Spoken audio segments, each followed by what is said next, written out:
Can you guys hear me? Yes. Calling case number 24-01173 SM. This is the people of the state of Michigan versus Len Derek Tyler Stringer. Mr. Engot, do you wish to place an appearance on the record? Judge John Engot, I'm here as appointed counsel for Mr. Stringer regarding this arraignment. However, Mr. Stringer does not acknowledge or consent to this hearing. Is that correct, Mr. Stringer? I do not identify. I identify as the beneficiary that is here to protect Len Derek Stringer. Very well, Mr. Stringer. The court is going to read the charge into the record since the formal reading is not waived. Mr. Stringer, it is charged by the people of the state of Michigan that in this city of Royal Oak, county of Oakland, and state of Michigan, on or about June 16th of 2024, you did knowingly make an open or indecent exposure of your person while fondling your nipples in a public area, contrary to the statute so made and provided at Michigan Compile Law 750.335A, subparent 2, subparent B. The court advises you that this is referred to as a Tier 1 offense under the Sex Offender Registry Act.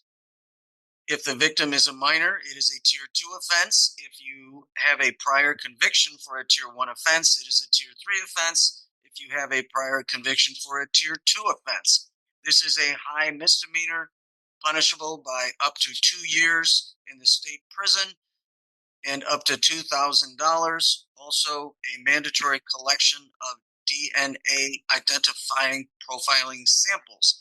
There is a count 2 misdemeanor in that on the same date you did knowingly make an open or indecent exposure of your person contrary to the statute so made and provided at Michigan Compile Law 750.335A, subparent 2, subparent A, commonly known as indecent exposure.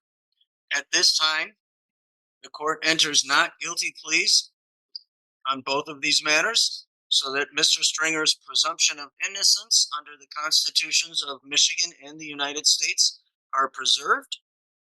Sir, excuse me, sir. You have not talked to my beneficiary yet. You have not talked to the person who owns the estate yet. Mr. Engot, the court is making a notation of court-appointed counsel to run through the IDSO office, and that new counsel, as appointed by Mr. Mena, can make whatever judgments they wish to make and make any motions they wish to make at Mr. Stringer's first probable cause conference. Mr. Stringer, this matter is now being set for a probable cause conference. That will be on a new date. The law entitles you to what they refer to as a preliminary examination within 21 days of this arraignment today. If probable cause is either found or waived at that preliminary examination, the matter will be bound over to the Oakland County Circuit Court for further arraignment, trial, and proceedings. The court must now set bond in this matter. It's not intended to prejudge or punish you. You are presumed innocent, Mr. Stringer.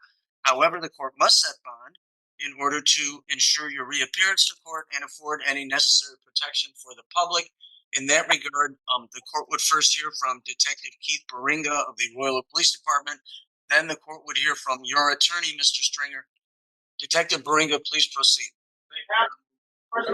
He currently has 2 warrants out of the state of Texas for assault and also in assault with injury to family violence out of Texas. He also has a lengthy criminal history out of Texas, going from as recent of these warrants, which were entered last year, back to around 2015, receiving charges for evading arrest and detention, unlawful possession of a firearm by a felon, assault, family, and house member impeding breath or circulation, several other assault charges, a weapons charge, and then also like falsifying information or government documents. I'm not sure if that's just like a generic false ID case or not, but multiple felons out of Texas. I'm not sure how long he's been in Michigan. He has no current cases out of Michigan that I'm aware of. His criminal history, he has assault from 2019 out of Hartford Woods, which looks like it was deferred up as assaulting a public officer or obstructing, where he got served 9 days ago. And that is it out of Michigan. Anything further? So I would also ask that he not be allowed to return to any public or private pools in the city of Royal Oak or parks, grass areas adjacent to it. Or have that continue to. Thank you very much. Mr. Anga. Judge, as noted by the court, the presumption of innocence is absolute at this point. And so we must start from there. Mr. Stringer, or the person purporting to represent Mr. Stringer, is a business owner. Judge, despite the fact of these charges and what was listed by the detective, I believe that with the GPS tether, that certainly would give this court, pretrial services, and any other entity overseeing Mr. Stringer during the pendency of this matter, notice of where he would be within 3 feet, is my understanding, with that tether. I don't think a cash bond is necessary. I would ask the court to give him a personal bond with the GPS tether. Thank you very much. The following conditions will apply to Mr. Stringer's release. Mr. Stringer will appear for all his future dates as directed. He will abide any valid order or judgment entered in this case. Mr. Stringer, you will not leave the state of Michigan without permission of the court. Please don't commit any crimes while you're on release status. You will notify the court in writing of any change of address, telephone, or email. Mr. Stringer will be making reports to pretrial services, and they will supervise his release. There will be no use of alcohol, marijuana, or any other controlled substance without a valid prescription from a treating physician, and Mr. Stringer will abide a substance abuse testing and monitoring program. No purchase or possession of a firearm or other deadly weapon. Mr. Stringer shall not harass, intimidate, beat, wound, or threaten Linda Marino and Chad Stransky, nor will he cause, through himself or through any third party, to have direct or indirect contact with said individuals. Mr. Stringer will not enter the cities of Royal Oak or Berkeley except for court, work, or medical treatment. And at this time, there will be 2 ETGs per week for control alcohol consumption and 3 controlled substance tests a month.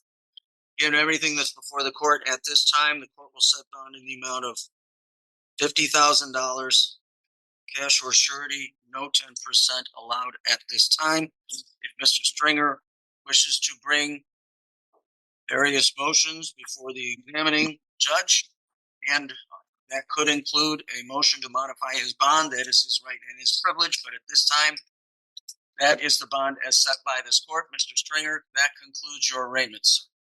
So I can't get out on a personal bond? That's correct, Mr. Stringer. You cannot get out on a personal bond. $50,000 cash or surety with the appropriate conditions that were already listed by the court. That completes your arraignment, sir. Sir, so what is going on? What is going on right now? I'm sorry, sir? I'm being charged. I'm being charged. Can you please move up so the court could hear you? I said, how do you charge a dead entity, sir? I'm sorry, say that again? How do you charge a dead entity, sir?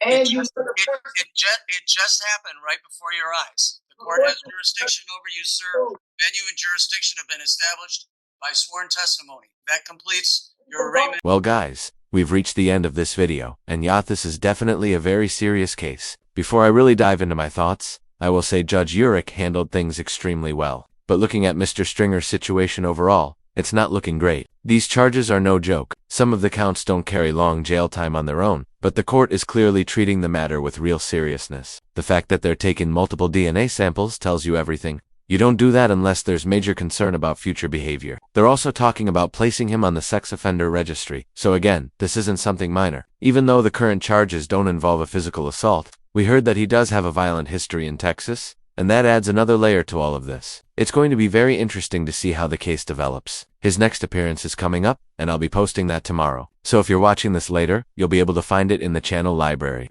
But if you're watching on the same day this dropped, make sure to come back tomorrow for part 2. And as you heard at the end, when he said we're going to go to war, It definitely feels like there's something else going on with him. Hearing about the behavior he's accused of exposing himself publicly, fondling himself, those things are honestly unsettling because nobody knows how far something like that could escalate. We'll continue following this case as closely as possible. Once again, thank you for watching, thank you for subscribing, and if you haven't already, make sure to hit that subscribe button before you go. Like the video, and share it, and I'll see you in the next one.